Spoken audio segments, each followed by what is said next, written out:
ওম শান্তি। আজ 11ই ফেব্রুয়ারি 2025 প্রাতঃমূল্যি। ওম শান্তি। বাপ দাদা মধুবন। বাপ দাদা বলছেন, মিঠে মিঠে বেচ্ছে তোমাদের ভগবান পড়ান। তোমাদের কাছে আছে জ্ঞান রত্ন। তোমাদের এই রত্নেই কাজ কারবার করতে হবে। তোমরা এখানে জ্ঞানের শিক্ষা প্রাপ্ত করো, ভক্তির নয়। তো আমাদের কাছে কি আছে? কি ধন আছে?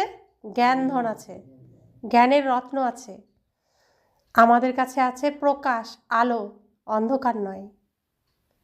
তো আমরা এখানে জ্ঞানের শিক্ষা প্রাপ্ত করি, অর্থাৎ দিনের আলোর শিক্ষা প্রাপ্ত করি, ভক্তির নয়। রাতের জ্ঞান আমরা পাই না, আমরা দিনের জ্ঞান পাই। তো আমাদের সামনে উজ্জ্বল ভবিষ্যৎ।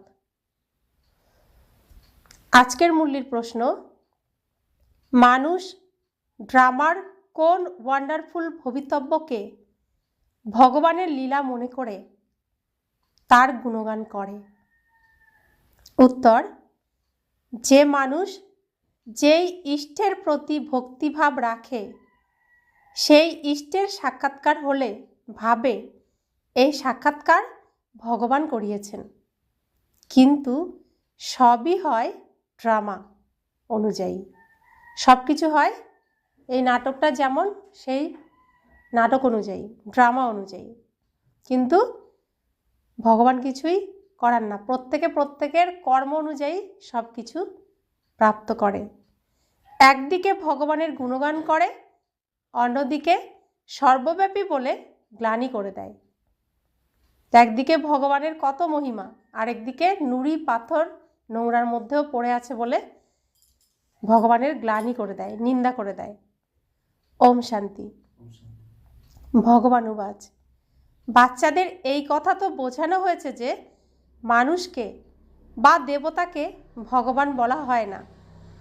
গানও গায় ব্রহ্মা দেবতায় নম, বিষ্ণু দেবতায় নম, শঙ্কর দেবতায় নম, তারপরে বলে শিব পরমাত্মায় নম।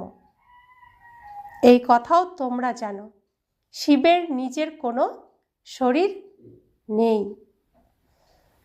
মূল বতনে শিব বাবা এবং শালগ্রাম থাকে। বাচ্চারা জানে যে আমরা আত্মারা। এখন আমাদের বাবা পড়াচ্ছেন এবং অন্য যেসব সৎসঙ্গগুলি রয়েছে বাস্তবে সেসব কোনো সৎসঙ্গ নয়। বাবা বলেন সেসব হলো মায়ার সঙ্গ। সেখানে কেউ এমন বুঝবে না যে আমাদের ভগবান পড়ান। গীতাও শুনবে তো কৃষ্ণ ভগবানুবাজ ভাববে। দিন দিন গীতার চর্চা অভ্যাস কম হয়ে যাচ্ছে, গীতা নিয়ে চর্চা কম হয়ে যাচ্ছে। শাস্ত্র নিয়ে চর্চা, বিভিন্ন রকম শাস্ত্র নিয়ে, শ্রীকৃষ্ণের বিভিন্ন লীলা নিয়ে চর্চা হয়, কিন্তু গীতার চর্চা খুব কম হয়ে যাচ্ছে। কারণ নিজের ধর্মকে তারা জানে না। কৃষ্ণের সঙ্গে সবার প্রেম রয়েছে, কৃষ্ণকে দোলনায় দোলানো হয়। এখন তোমরা ভাবো আমরা কাকে দোলাবো? কাকে দোলাবো? বাচ্চাকে দোলানো হয়, পিতাকে নয়। তোমরা শিব বাবাকে দোলাবে? শিব বাবাকে দোলাবে? তিনি শিশুরূপে আসেন না, পুনর্জন্মেও আসেন না। তিনি হলেন বিন্দু স্বরূপ, তাকে কিভাবে দোলাবে? অনেকেরই কৃষ্ণের সাক্ষাৎকার হয়। কৃষ্ণের মুখে তো সম্পূর্ণ বিশ্ব, কারণ বিশ্বের মালিক তিনি হন। সুতরাং এ হলো বিশ্বরূপী মাখন।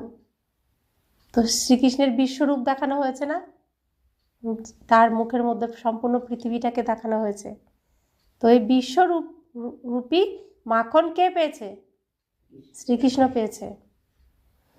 তারা যে নিজেদের মধ্যে যুদ্ধ করে তাও সৃষ্টিরূপী মাখনের জন্য যুদ্ধ করে। কারা যুদ্ধ করছে?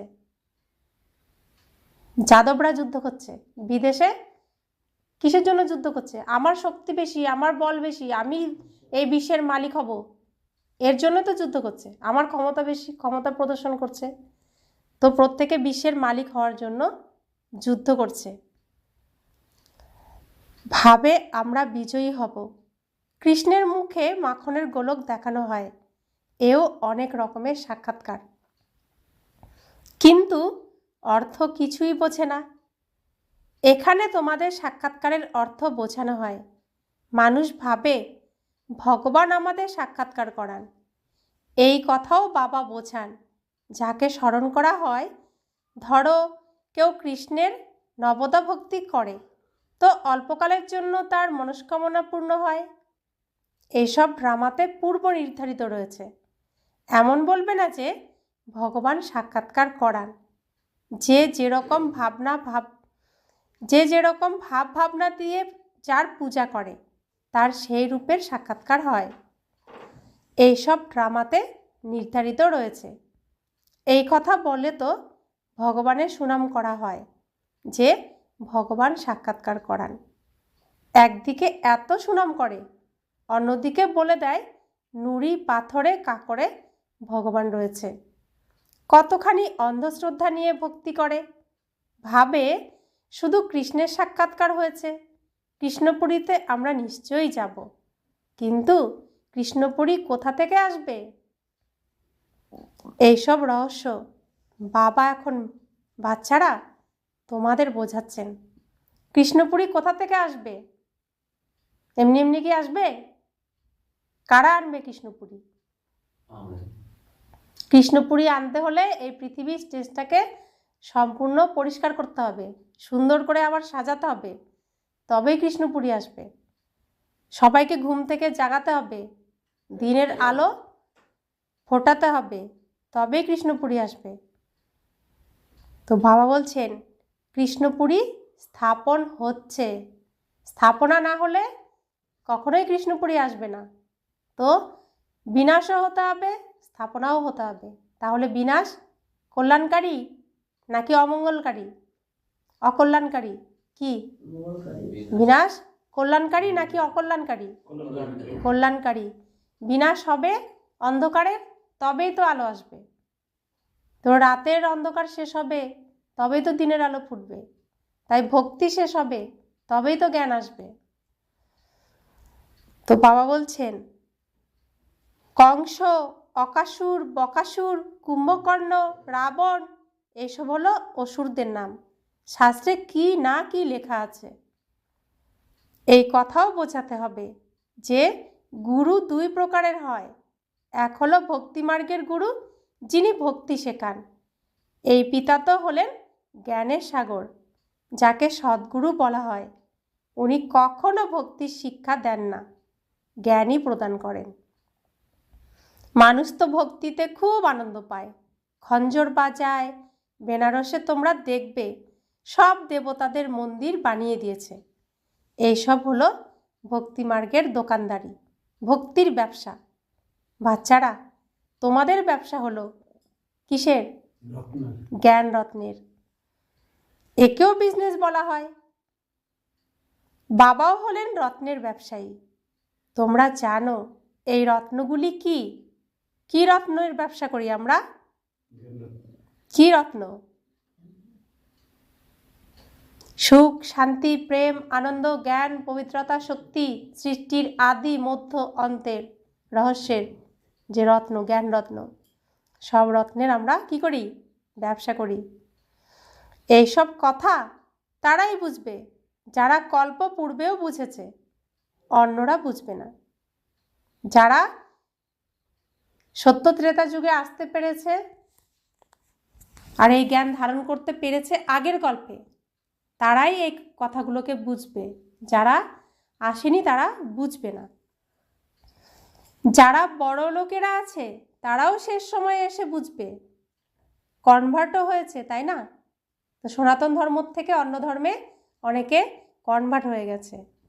এক রাজা জনকের কাহিনী শোনানো হয়। জনক পরে অনুজনক হয়েছিলেন।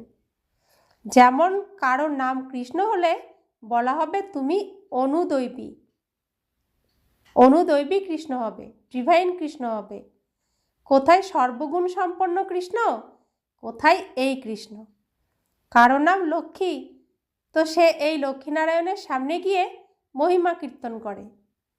এ কথা তো বোঝে না যে এদেরও আমাদের মধ্যে এত তফাৎ কেন রয়েছে।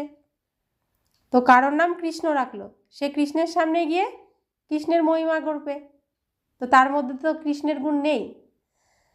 কারোর নাম লক্ষ্মী রেখেছে, সে লক্ষ্মীনারায়ণের সামনে গিয়ে লক্ষ্মীনারায়ণের কীর্তন করবে।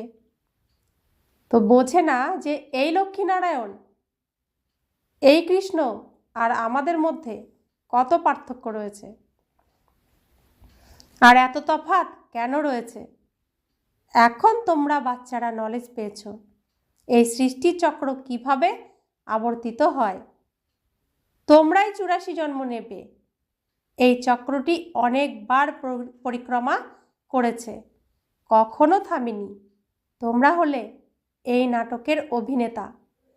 মানুষ এই কথা অবশ্যই বোঝে যে আমরা এই নাটকে পার্ট প্লে করতে এসেছি, যদিও ড্রামার আদি মধ্য অন্তকে জানে না। আমরা সবাই এই পৃথিবীতে নাটকে অংশগ্রহণ করেছি, প্রত্যেকে আমরা বলি, শুনেছি এই কথা যে এই পৃথিবী রঙ্গমঞ্চ, এখানে রঙ্গ করতে এসেছি, নাটক করতে এসেছি, অভিনয় করতে এসেছি, এসব কথা আমরা শুনেছি, কিন্তু অর্থ কেউ ভালো করে আমাদেরকে বোঝাতে পারিনি, আমরাও বুঝতে পারিনি। এই বাবা এসে আমাদেরকে এই নাটকের সমস্ত রহস্য বুঝিয়ে আমাদেরকে সত্য জ্ঞান দিয়ে আমাদের জ্ঞানের নেত্রকে কি করেছেন, খুলে দিয়েছেন। তো বাবা বলছেন, তোমরা বাচ্চারা জানো যে আমাদের অর্থাৎ আত্মাদের থাকার স্থান তো হলো সবচেয়ে উপরে। কোথায়? আমাদের থাকার পরমধাম। সেখানে সূর্য চাঁদের কোনো আলো নেই। এসব কথা যে বাচ্চারা বুঝবে তারা প্রায় গরিব মানুষ হয়, কারণ ভারত সবচেয়ে ধনী ছিল, এখন ভারত সবচেয়ে গরিব হয়েছে। সম্পূর্ণ খেলাটি ভারতকে নিয়ে। ভারতের মতন পবিত্র খণ্ড আর অন্য নেই। পবিত্র দুনিয়ায় পবিত্র খণ্ড থাকে এবং অন্য কোনো খণ্ড থাকে না। বাবা বুঝিয়েছেন এই সম্পূর্ণ দুনিয়াটি হলো অসীম জগতের আইল্যান্ড। যেমন শ্রীলঙ্কা ভূখণ্ড আছে জলের মাঝে, সে দেখানো হয় রাবণ শ্রীলঙ্কাবাসী ছিল। এখন তোমরা বুঝেছ রাবণের রাজত্ব তো সম্পূর্ণ অসীম জগতের লঙ্কার উপরে রয়েছে। তো সম্পূর্ণ পৃথিবী এখন রাবণের রাজত্বে রয়েছে। সম্পূর্ণ পৃথিবীকেই রাবণ কি করছে?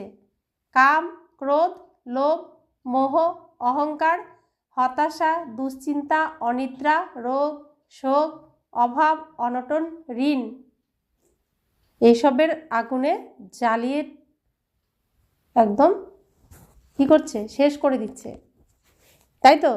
এসবের জ্বালায় তো জ্বলছে পৃথিবী। এতে সম্পূর্ণ পৃথিবীতেই রাবণের রাজত্ব চলছে। রাবণ সম্পূর্ণ পৃথিবীকে জ্বালাচ্ছে। তো এই জ্বালাকেই বলছে লঙ্কার মতো জ্বালা। তো প্রত্যেকের ভেতরে কেমন অশান্তি, দুঃখ, কষ্টর ভিতরে জ্বলছে প্রত্যেকে। প্রত্যেকে কি চাইছে? একটু সুখ, একটু শান্তি। কোথায় গেলে পায়? দিশেহারা হয়ে মন্দিরে ছুটছে, দিশেহারা হয়ে কোনো স্থানে ঘুরতে যাচ্ছে, দিশেহারা হয়ে মানুষ মানুষের কাছে বন্ধুত্ব করছে, খুঁজছে, শান্তি খুঁজছে, সুখ খুঁজছে, শুধু খুঁজছে। কারণ এই জ্বালা কেউ সহ্য করতে পারছে না, সেই জন্য বলছে লঙ্কার মতো জ্বলছে। তো বাবা বলছেন এখন তোমরা বুঝেছ রাবণের রাজত্ব তো সম্পূর্ণ অসীম জগতের লঙ্কার উপরে রয়েছে। এই সম্পূর্ণ সৃষ্টি সমুদ্রের মাঝে অবস্থিত। এই হলো একটি দ্বীপ, এর উপরে রাবণের রাজত্ব। এই সব সীতারা রাবণের জেলে আছে। কোন সীতারা? রাবণের জেলে কোন সীতারা রয়েছে? আত্মারূপী সীতারা রয়েছে রাবণের জেলে। তারা তো সীমিত জগতের কাহিনী তৈরি করেছে, যদিও কথাটি হলো অসীম জগতের। অসীমের নাটক, তাতে আবার ছোট ছোট নাটক বসে বানিয়েছে। এই বায়োস্কোপ ইত্যাদি এখনই তৈরি হয়েছে, তাই বাবার বোঝাতে সহজ হয়। অসীম জগতের সম্পূর্ণ ড্রামা বাচ্চারা তোমাদের বুদ্ধিতে আছে। মূল বতন, সূক্ষ্ম বতন অন্য কারো বুদ্ধিতে হতে পারে না। তোমরা জানো যে আমরা হলাম মূল বতনবাসী, দেবতারা হলেন কোথাকার বাসী? সূক্ষ্ম বতনবাসী। তাদের ফরিস্তাও বলা হয়। সেখানে হাড় মাংসের খাঁচা থাকে না। এই সূক্ষ্ম বতনের পার্টও হলো অল্পকালের জন্য। এখন তোমরা আসা যাওয়া করো, তখন কখনো যাবে না। তো মূল বতন, সূক্ষ্ম বতন, স্থূল বতন, এইসব রহস্য কারা জানতে পারছে? এসব কথা, এসব রহস্যগুলো কারা জানতে পারছে? আমরা ছাড়া অন্য কেউ জানতে পারছে? তাহলে এই সৃষ্টির রহস্যের কথা আর কেউ জানতে পারছে? আমরাই জানতে পারছি। বাবা সব রহস্য, সেকেন্ড বাই সেকেন্ড রহস্য আমাদেরকে বুঝিয়ে বলছেন। তো বাবা বলছেন, তোমরা আত্মারা যখন মূল বতন থেকে আসো তখন সূক্ষ্ম বতন হয়ে আসো না, সোজা চলে আসো।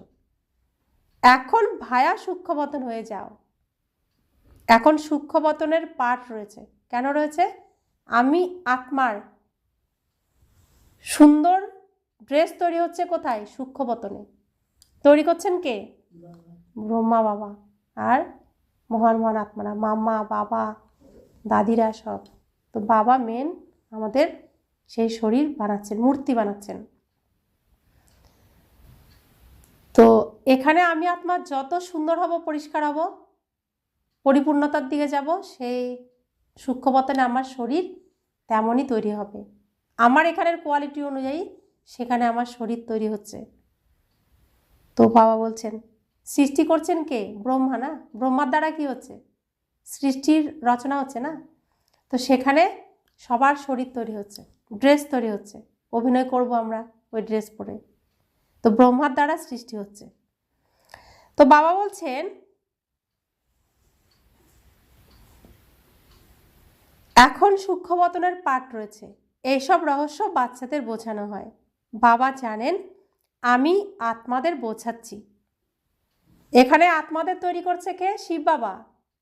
কার মাধ্যমে? ব্রহ্মা বাবার মাধ্যমে। সূক্ষ্মবতনে আমাদের ড্রেস তৈরি করছে কে? ব্রহ্মা বাবা। কার সাহায্যে? শিব বাবার সাহায্যে। কত সম্পর্ক, একে অপরের পরিপূরক। তো বাবা বলছেন, আমি আত্মাদের বোঝাচ্ছি।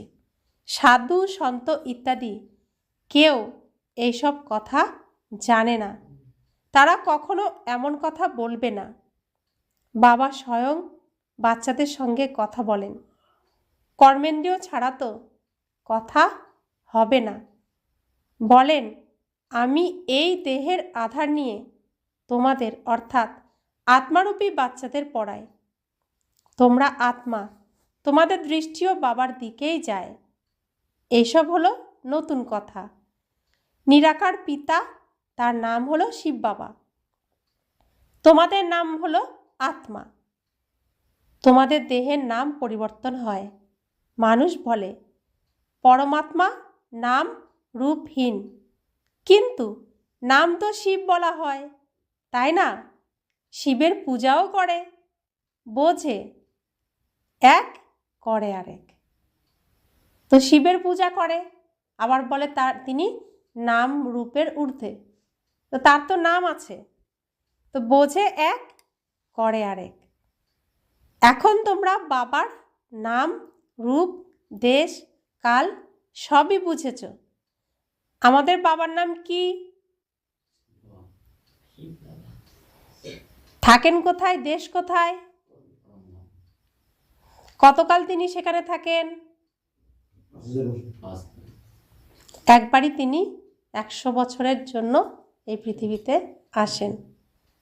তো কল্পে কল্পে আসেন, অর্থাৎ সত্যযুগ থেকে শুরু করে কলিযুগ পর্যন্ত যে নাটকটা চলে, এটা হলো এক কল্প।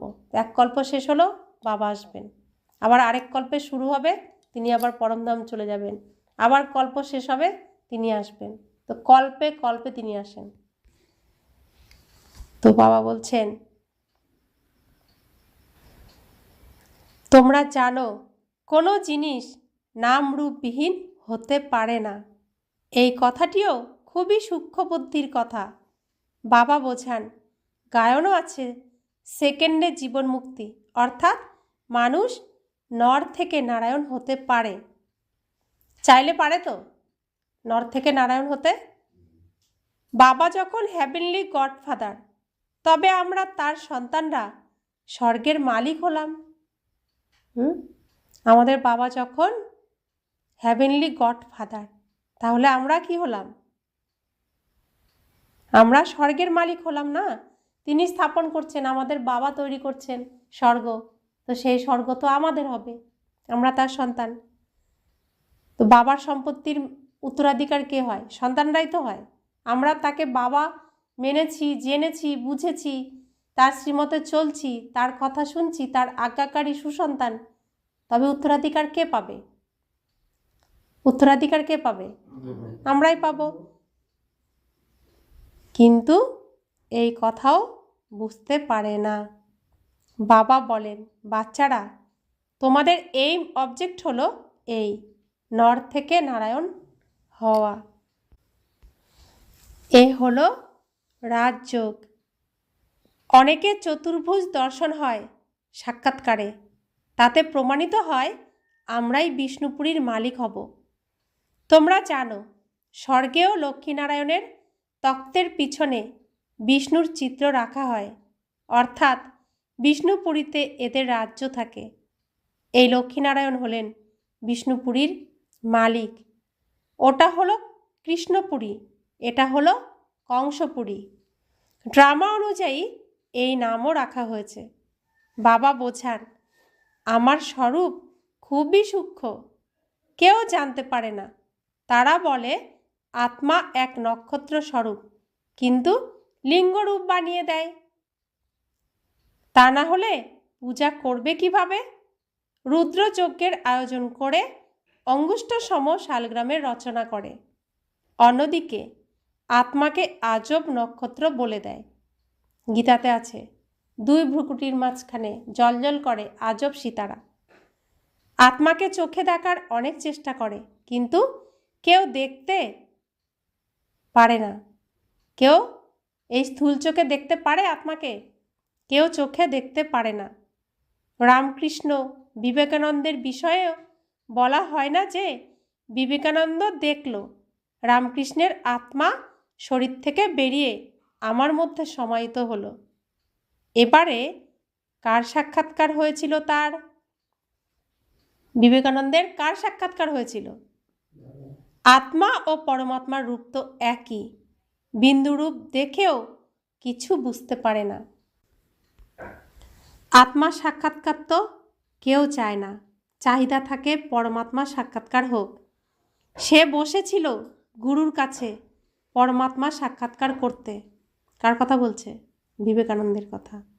শুধু বলে দিয়েছে জ্যোতি ছিল যা আমার মধ্যে সমাহিত হয়েছে, তাতেই সে খুব খুশি হয়েছিল। সে ভাবল এটাই হলো পরমাত্মার রূপ। গুরুর প্রতি ভক্তিভাব থাকে পরমাত্মার সাক্ষাৎকারের আশায়। কিছুই বোঝে না, তাহলে ভক্তিমার্গে কে বোঝাবে? এখন বাবা বসে বোঝান যে যেরকম রূপে ভক্তিভাব রাখে, যেমন রূপ দেখে থাকে, সেই রূপের সাক্ষাৎকার হয়ে যায়। যেমন গণেশের পুজো যে করে, তো তার চৈতন্য রূপের সাক্ষাৎকার হয়ে যায়। তা না হলে দৃঢ় নিশ্চয় হবে কিভাবে? তেজময় রূপ দেখে ভাবে পরমাত্মার সাক্ষাৎকার হয়েছে, তাতেই খুশি হয়। এসব হলো ভক্তিমার্গ, অবহরণ কলা। প্রথম জন্ম ভালো হয়, তারপরে কমে কমে অন্তসময় এসে যায়। বাচ্চারাই এই কথাগুলো বুঝতে পারে। যাদের কল্পপূর্বে জ্ঞান প্রদান করা হয়েছিল তাদেরকেই আবার বোঝাচ্ছি। তো এই যে রহস্যগুলো বলছেন, এসব রহস্যের কথা কে বুঝতে পারবেন? আমরা বাচ্চারা, যারা আগের কল্পেও শুনেছিলাম, বুঝেছিলাম, তারা আবার এই কল্পেও শুনছি, বুঝছি। যারা এই দিনের সিনের অভিনয়ে নেই, তারা এসব কথা বুঝতে পারবে না। বাবা বলছেন কল্পপূর্বের আত্মারাই আসবে, বাকি অন্যদের তো ধর্মই আলাদা। বাবা বোঝান, এক একটি চিত্রে ভগবানুবাচ লিখে দাও। খুব যুক্তি দিয়ে বোঝাতে হয়। ভগবানুবাচ আছে, তাই না? যাদব, কৌরব এবং পাণ্ডব কি কি করে গেছে সেসবেরই এই চিত্র। জিজ্ঞাসা করো, তোমরা নিজের পিতাকে কি জানো? নিজের পিতাকে জানো? কোথা থেকে এসেছি, তুমি কে, কোথা থেকে তোমার সৃষ্টি হয়েছে, এখানে কেন এসেছো, এখান থেকে তুমি আবার কোথায় যাবে, তুমি কি জানো? যদি না জানো তাহলে এর অর্থ হলো প্রীত নেই। বিপরীত বুদ্ধিধারী যে ভগবানের সাথে প্রীত থাকবে সে সব জানবে, আর যার ভগবানের সাথে প্রীত নেই সে হলো বিপরীত বুদ্ধিধারী, কিছুই জানবে না, অনাথ, তার অভিভাবক নেই, পিতামাতা কেউ নেই। রাবণ হলো তার পিতা, পরের দেশে পরের পিতাকে পিতা বলে মেনে বসে রয়েছে। আর রাবণ কি করছে?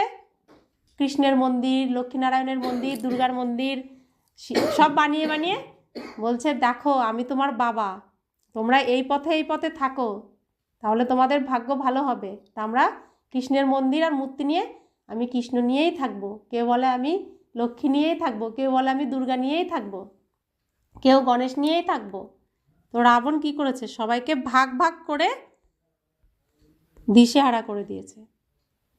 আর ভগবান যখন সত্য পিতা এসে সত্য পরিচয় দিচ্ছেন, সত্য জ্ঞান দিচ্ছেন, তখন তাকে কেউ মানতে চাইছেন না, চিনতেও পারছে না নিজের পিতাকে। তো নিজের পিতাকে যে চিনতে পারছে না, রাবণের যে সঙ্গী সে হলো বিপরীত বুদ্ধি, সে কি হলো? কৌরব। আর যে ভগবানকে চিনেছে, শ্রীকৃষ্ণকে চিনেছে, তার সাথে প্রীত করেছে, তারা কি হয়ে গেল? পাণ্ডব। পাণ্ডবরাই তো প্রীত রেখেছে কৃষ্ণের সাথে, ভগবানের সাথে। তা আমরা কার সাথে প্রীত রাখছি? কৃষ্ণের সাথে আর শিব বাবার সাথে। তাহলে যারা মানছে না তারা কি? বিপরীত বুদ্ধি। তাহলে বিপরীত বুদ্ধিধারীদের কি হবে?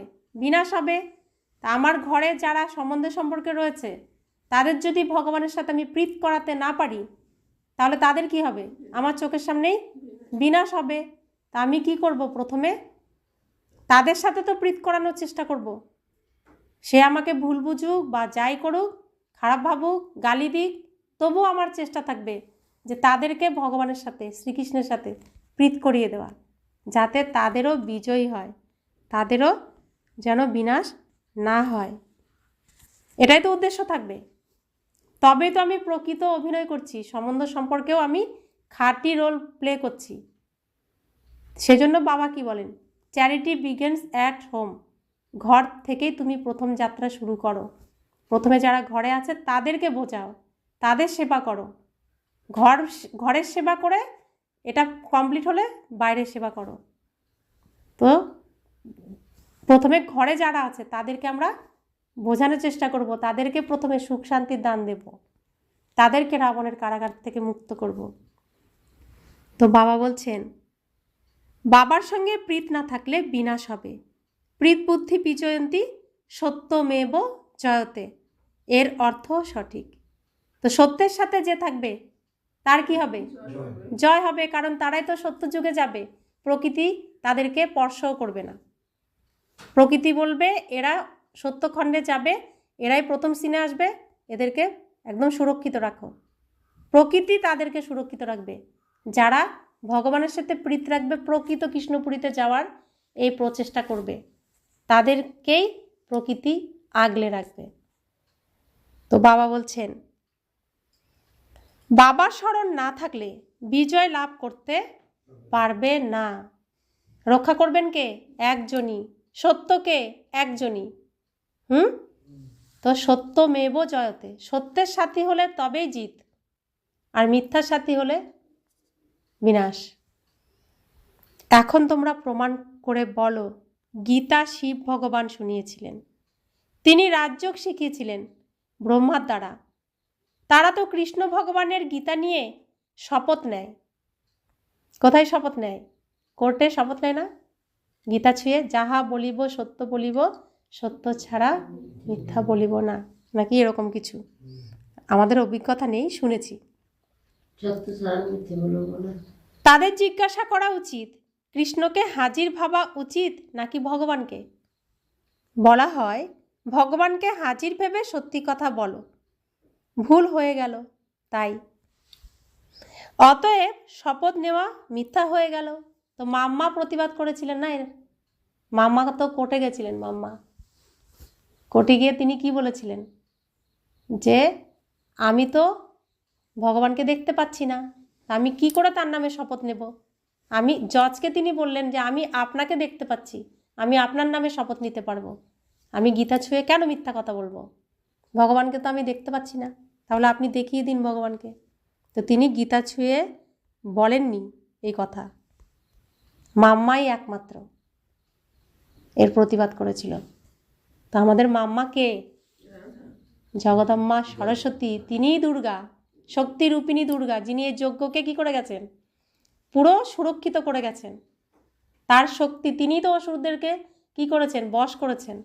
তো সিংহের মতো যে সব অসুর এক একজন, তাদেরকে তিনি বশ করেছেন, তাই তাকে সিংহবাহিনী দেখানো হয়।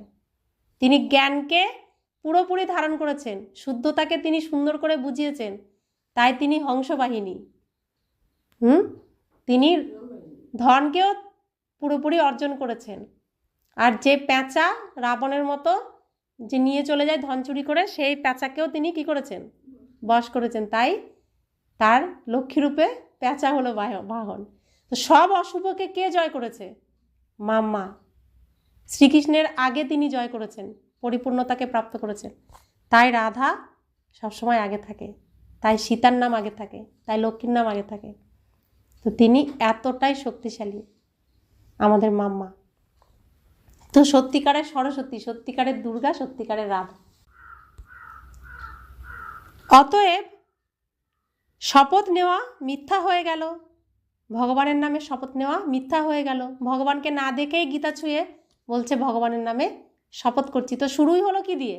মিথ্যা দিয়ে। তো বাবা বলছেন, সার্ভিসেবল বাচ্চাদের গুপ্ত নেশা থাকা উচিত, নেশায় মত্ত হয়ে বোঝালে সফল হবে। তোমাদের এই পড়াশোনা হলো গুপ্ত, যিনি পড়াচ্ছেন তিনিও গুপ্ত।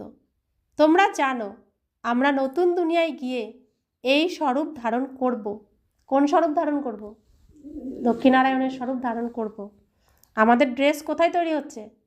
সূক্ষ্মবতনে। কে তৈরি করছেন? ব্রহ্মা বাবা নিজে, শিব বাবার সাহায্যে। এখানে আত্মাকে রেডি করছেন ব্রহ্মা বাবার সাহায্যে শিব বাবা। আর সূক্ষ্মবতনে আমাদের জন্য বস্ত্র তৈরি করছেন, শরীররূপী বস্ত্র তৈরি করছেন কে? ব্রহ্মা বাবা শিব বাবার সাহায্যে। কত সম্পর্ক! তো বাবা বলছেন, নতুন দুনিয়া স্থাপন হয় মহাভারতের যুদ্ধের পরে। বাচ্চারা এখন নলেজ পেয়েছে, তাও নম্বর অনুসারে ধারণ করে। তো এই নলেজ ভগবান পড়াচ্ছেন, একই পড়া। শ্রীকৃষ্ণও পড়েছেন, রাধা পড়েছেন, আর বাকি মহান মহান যারা 108 রত্ন, 108 মালার দানায় যারা আসবে, 16,108 মালার দানায় যারা আসবে, প্রত্যেকেই তো শুনছে। নাম্বার 1 কে হয়ে গেছে? কৃষ্ণ আর রাধা, তাই না? একই তো পড়া। তো বাবা বলছেন, যোগেও নম্বর অনুযায়ী হয়। তো যোগেশ্বর কাকে বলা হয়? ব্রহ্মা বাবাকে বলা হয়, অর্থাৎ শ্রীকৃষ্ণকে বলা হয়। তিনি যোগেও তিনি ঈশ্বরের সমান। তো বাবা বলছেন, এই চেকিংও করা উচিত যে আমরা কতক্ষণ স্মরণে থাকি। বাবা বলেন, এখন তোমাদের এই পুরুষার্থ ভবিষ্যতের 21 জন্মের জন্য হয়ে যাবে। এখন ফেল হলে কল্প কল্পান্তর ফেল হতে থাকবে, উঁচু পদ মর্যাদা পাবে না। পুরুষার্থ করা উচিত উঁচু পদ প্রাপ্তির। এমনও অনেক সেন্টার্সে আসে যারা বিকারে যেতে থাকে, তবুও সেন্টারে আসতে থাকে, ভাবে ঈশ্বর তো সব কিছু দেখেন, জানেন। বাবার কি প্রয়োজন যে বসে এসব দেখবেন? বাবার কি আর কাজ নেই? বাবা কি এসব দেখতে এসেছেন? বাবা কেন এসেছেন এই পৃথিবীতে? কেন এসেছেন পৃথিবীতে বাবা? বাবা এসেছেন পরিষ্কার করতে। কে নোংরা মাখছে, নোংরা মেখে নিজেকে কালি বানাচ্ছে, বাবা কি তা দেখতে এসেছেন? বাবা এক ধারে সবাইকে পরিষ্কার করবে। প্রথমে ভালোবেসে করছেন, পরে ভালোবাসা আর থাকবে না, তখন মেরে ধরে করবে। লৌকিকে মা বাবা কি করে, বাচ্চাদেরকে প্রথমে আদর করে ডাকে, সোনা বাবা, মনা, এরকম করে ডাকে। তো যে বাচ্চা আজ্ঞাকারী, তো মা বাবার এক ডাকেই চলে আসে। তো মা বাবা মাথায় হাত বুলিয়ে আদর করে খাইয়ে দেয়, পরিষ্কার করে দেয়, জামা কাপড় যা যা প্রয়োজন সেগুলো করে দেয়। আবার কিছু দুষ্টু বাচ্চা মা বাবার কথা শোনেই না, খেলতেই থাকে, কানেই নেয় না। তো মা বা বাবা পরে বিরক্ত হয়ে কী করে, কান ধরে টেনে নিয়ে আসে, না হলে বকে, না হলে মারে, কিছু একটা তো করে। তো ভগবান বাবাও তাই, প্রথমে ভালোবেসে ডাকছে সবাইকে। যখন লাস্টে বাবার সময় থাকবে না, তখন কি আর ভালোবেসে ডাকতে পারবে? তখন একাধারে সব আনবে ধর্মরাজপুরীতে, সাজা খাবে আর পরিষ্কার হবে, চিল্লাবে, হাহাকার করবে, তাই তো হবে সিন। তো আমরা ভালোবেসে এখন নিজেকে পরিষ্কার করছি, পুরোটা পরিষ্কার হয়ে গেলে আমাদেরও মার খেতে হবে না। আর যদি কিছুটা নোংরা থাকি, আমাদেরও ধর্মরাজপুরীতে সাজা খেতে হবে। যতটা নোংরা থাকবে ততটা পরিষ্কার হওয়ার জন্য তেমন সাজাই খেতে হবে। যার লোহার ছেক দিতে হবে তাকে লোহার, যাকে তেলে পুড়তে হবে তাকে তেলে পুড়তে হবে, এমন কষ্ট সহ্য করতে হবে। তো বাবা আমাদেরকে ভালোবেসে বোঝাচ্ছেন, তাই যত তাড়াতাড়ি সম্ভব সব কিছুকে ভুলে নিজেকে তৈরি করো, তবে তোমার আশেপাশে এমনি সব তৈরি হয়ে যাবে, কোনো চেষ্টা করতে হবে না তার জন্য। তো বাবা বলছেন, তোমরা মিথ্যা কথা বলবে, বিকর্ম করবে, তো নিজেরই ক্ষতি করবে। এই কথা তো তোমরাও বুঝতে পারো। বিকারগ্রস্ত হলে উঁচু পদমর্যাদা লাভ হবে না। অতএব বাবা জানলেও কথা তো একই হলো। বাবা জানলেই কি করবে, তোমাকেই তো হতে হবে না পরিষ্কার। তার কি বা দরকার পড়েছে? বাবার কি বা দরকার পড়েছে? তোমাকে বুঝিয়ে দিচ্ছে যে এই রাস্তায় গেলে এই হবে, ওই রাস্তায় গেলে ওই হবে, যেতে তো তোমাকেই হবে। তুমি কোন রাস্তায় যাবে সে তো তুমি জানো। কাঁটা রাস্তায় যাবে না ফুলের রাস্তায় যাবে? কাঁটা রাস্তায় গেলে খোঁচা খাবে, রক্তাক্ত হবে, দুঃখ পাবে, কষ্ট পাবে। আর ফুলের রাস্তায় গেলে তুমি সুখ পাবে। তুমি করতে তো তোমাকেই হবে। বাবা তো রাস্তা দেখিয়ে দিলেন শুধুমাত্র। নিজের অনুশোচনা হওয়া উচিত, আমি এমন কর্ম করলে দুর্গতিতে যাব। বাবা কেন বলবেন? বাবা তো সতর্ক করে দিয়েছেন। তারপরে তুমি যদি দুর্গতিতে যেতে চাও, রাবণের মতে চলতে চাও, চলো, তোমার কি, তোমারটা তুমি ভোগ করবে, বাবার কি হবে তাতে? হ্যাঁ, ড্রামাতে আছে তাই বলে দেন। এই নাটকে তার এই সিন রয়েছে, এসে সঠিক রাস্তা দেখাবেন, তাই তিনি বলে দিচ্ছেন এইসব কথা। তো বাবা বলছেন, বাবার থেকে লুকানো অর্থাৎ নিজের সর্বনাশ করা। পবিত্র হওয়ার জন্য বাবাকে স্মরণ করতে হবে। তোমাদের এই চিন্তা থাকা উচিত যে আমরা যেন ভালো রীতি পড়াশোনা করে উঁচু পদ প্রাপ্ত করি। কে মৃত কে জীবিত সেসব নিয়ে চিন্তা নয়, চিন্তা যেন থাকে বাবার থেকে উত্তরাধিকার প্রাপ্ত করি কিভাবে। অতএব কাউকেও খুব ছোট করে বোঝাতে হবে, অল্পের মধ্যেও কাউকে বোঝাতে হবে, বেশি করে বোঝাতে হবে। কে ভালো কে মন্দ, কে জীবিত কে মৃত, কে নিজেকে কি ভাবছে, কারোর দিকে আমাদের মন না দিয়ে আমি নিজে বাবার পুরো এই বিশ্বের যে সম্পূর্ণ সম্পত্তি বাবা যে স্বর্গ বানাচ্ছেন, সেখানে আমার উত্তরাধিকার থাকবে। আমার লক্ষ্য এটাই থাকবে। আর অন্য কী কী হচ্ছে আমার দেখার তো কোনো প্রয়োজন নেই। আমাকে প্রাপ্ত করতে হবে। আমি নিজে প্রাপ্ত করলে তবে আরেকজনকে প্রাপ্ত করিয়ে দিতে পারবো, অর্থাৎ রাস্তাটা বলে দিতে পারবো যে এই রাস্তায় গেলেই তুমি পাবে। তবে অন্যের ভাগ্যকে আমি সৌভাগ্যে পরিণত করতে পারবো। তাহলে প্রথমে কার ভাগ্যকে ভালো করতে হবে? নিজের। আর আমরা এতদিন কি করেছি? অন্যের ভালো করে যাচ্ছি নিজেকে কষ্ট দিয়ে দিয়ে। বাবা বলছেন আগে নিজের ভাগ্যের দায়িত্ব নিজে নাও, নিজের ভাগ্যকে ভালো করো, তারপরে অন্যের ভাগ্য তুমি ভালো করতে পারবে।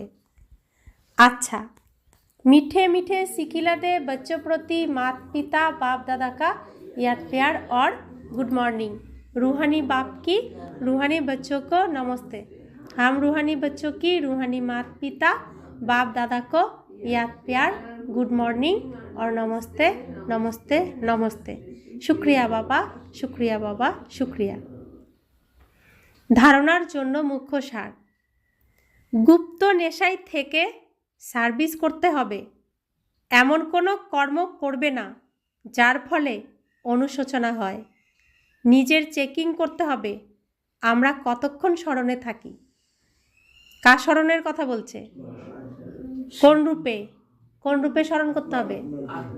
বিন্দু রূপে, জ্যোতির্বিন্দু রূপে বাবাকে স্মরণ করতে হবে। দ্বিতীয় ধারণা, সর্বদা এই চিন্তা যেন থাকে আমরা ভালোভাবে পড়াশোনা করে উঁচু পদ প্রাপ্ত করব। কোনো রকম বিকর্ম করে মিথ্যা কথা বলে নিজের ক্ষতি করবে না। সত্যের সাথে সত্য হয়েই চলো, একটাও মিথ্যা বলবে না। মিথ্যার এখানে কোনো জায়গা নেই। একদিনের মিথ্যার ক্ষমা থাকবে, দুদিনের থাকবে, 3 দিনের দিন আর থাকবে না। তাই সত্যের সাথে সত্য হয়ে চলো, ছলনা করবে না। ছলনার এখানে কোনো জায়গা নেই। বরদান, মর্মনা ভবর মহামন্ত্র দ্বারা সকল দুঃখ থেকে দূরে থাকা সদা সুখ স্বরূপ ভব। যখন কোনো প্রকারের দুঃখ আসে তখন মন্ত্র স্মরণ করো, যার দ্বারা দুঃখ পালিয়ে যাবে। কোন মন্ত্র?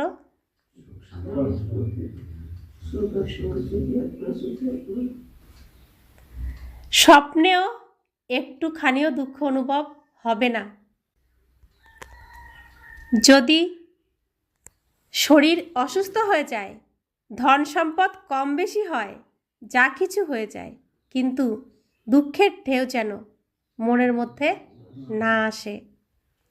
যেরকম সাগরে ঢেউ আসে আর চলে যায়, কিন্তু যারা সেই ঢেউয়ের তালে সাঁতার কাটতে জানে তারা তাতে অনেক সুখ অনুভব করে। ঢেউগুলিকে জাম দিয়ে এমনভাবে ক্রস করে যেন খেলা করছে।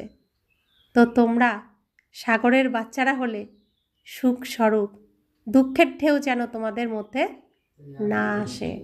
আমরা সুখ স্বরূপ, সুখের সাগরের সন্তান, তো সাগরের মধ্যে তো খেলছি, তাই না? ঢেউ আসলো দুঃখের, কে দেবে ঢেউ? রাবণ। অভাব নিয়ে আসবে সামনে, বলবে ভগবানের হাত ধরেছি, তাহলে অভাব কেন আসলো? এখানে নিশ্চয়ের ব্যাপার চলে আসে, বিশ্বাসের। তো সেখানে পরীক্ষা তো আসবে না, ভগবানকে আমি কতটা বিশ্বাস করি। তো পরিস্থিতি আসলো, পরিস্থিতি চলে যাবে, সেই জন্য আমি নিজেকে দুঃখী করব, নাকি সুখের সাগরের সন্তান আমি সুখ স্বরূপ হয়ে থাকব? সব সামলাবেন কে? বাবা। আমার তো কোনো চিন্তা নেই। স্লোগান, প্রত্যেক সংকল্পে দৃঢ়তার বিশেষত্বকে প্র্যাকটিক্যালে নিয়ে এসো, তাহলে প্রত্যক্ষতা হয়ে যাবে। তো প্রত্যেক সংকল্প, আমাদের সংকল্প কেমন থাকবে? আমরা কি স্থাপন করছি?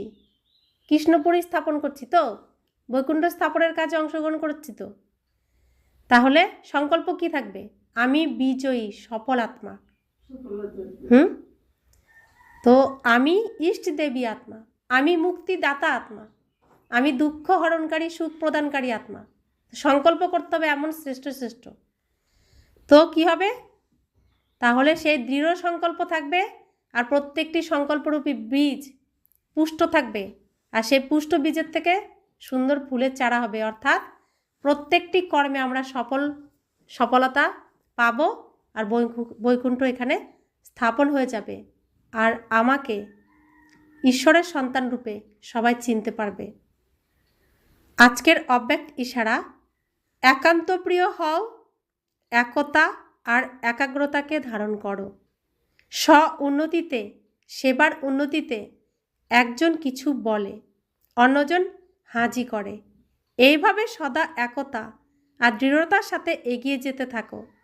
যেরকম দাদিদের একতা আর দৃঢ়তার সংগঠন পাক্কা আছে, এরকম আদি সেবা রত্নদের সংগঠনও পাক্কা হবে। এটারই অত্যন্ত প্রয়োজন। তো আমরা এখানে প্রত্যেকেই কি এক ঈশ্বরের সন্তান। আত্মা কি? আত্মা ভাই ভাই, একটাই পরিবার তো। এক পরিবারে সবাই মিলেমিশে থাকতে হবে তো, নাকি একে অপরের নিন্দা করব? আমরা একে অপরের সহযোগী থাকব। প্রত্যেকের মধ্যে কাঁটাই ভরা ছিল, কাঁটা বাবা সব পরিষ্কার করে দিচ্ছেন। আমরাও কাঁটা পরিষ্কারের কাজে থাকব, কাঁটা বড় করার কাজে না। তো কারোর সম্পর্কে সমালোচনা নিন্দা করা অর্থাৎ কাঁটাকে বাড়িয়ে দেওয়া। আর এক একজনের সুন্দর কোনো যে বিশেষ গুণ, সেই গুণ নিয়ে তাকে আরও সেই বিশেষ গুণে সুসজ্জিত করা, এটাই হলো আমার ফুলে পরিণত করা, কাঁটাকে ফুলে পরিণত করা। তাহলে একে অপরের আমাদের কি করতে হবে? সহযোগ দিতে হবে। তো কোনো প্রোগ্রাম, কোনো প্ল্যান হলে কেউ একজন প্ল্যান করে, অন্যদের কাছে পেশ করলো, তো সেই প্ল্যান পছন্দ হলে সমর্থন করতে হবে। সেখানে কোনো চেঞ্জ করতে হলে চেঞ্জ করতে হবে আলোচনার মাধ্যমে। আলোচনা না করে তার সমালোচনা নয়। তো একটা পরিবারে কি সব কিছু আলোচনা করেই তো করা হয়। তো শিব জয়ন্তীর সামনে যে আসছে, সেই প্ল্যানিং এভাবেই করতে হবে। দাদিরা যেভাবে করতেন আমাদেরকেও সেভাবেই করতে হবে। তবে আমরা সমস্ত প্ল্যানিংয়ে কি হব? সফল হব। সমস্ত আত্মার কাছে পৌঁছানোর জন্য যে আমরা প্ল্যান করি, সেই প্ল্যানও এভাবেই করতে হবে। সমস্ত প্ল্যান এভাবে করলে আমরা বিজয়ী হব। এক ঈশ্বরের সন্তান, এক পরিবার, বিশ্ব এক পরিবার, এটাই তো ঈশ্বরের প্রজেক্ট। বিশ্ব এক পরিবার, সম্পূর্ণ বিশ্বের সমস্ত আত্মারা কি আমার ভাই। প্রত্যেকের প্রতি আমার কি থাকবে? সহযোগ থাকবে। প্রত্যেককে রাবণের জেলখানার থেকে মুক্ত করার আমি যে শ্রেষ্ঠ কর্ম পেয়েছি, সেই শ্রেষ্ঠ কর্মে আমি 100% তন মন ধন সহকারে অংশগ্রহণ করব। নিজেকে সম্পূর্ণ এই শ্রেষ্ঠ কর্মে সমর্পণ করব, তবেই আমি শ্রেষ্ঠ পথ পাব। তাই তো? তো আমাদেরকে করে দেখাতে হবে। ওম শান্তি।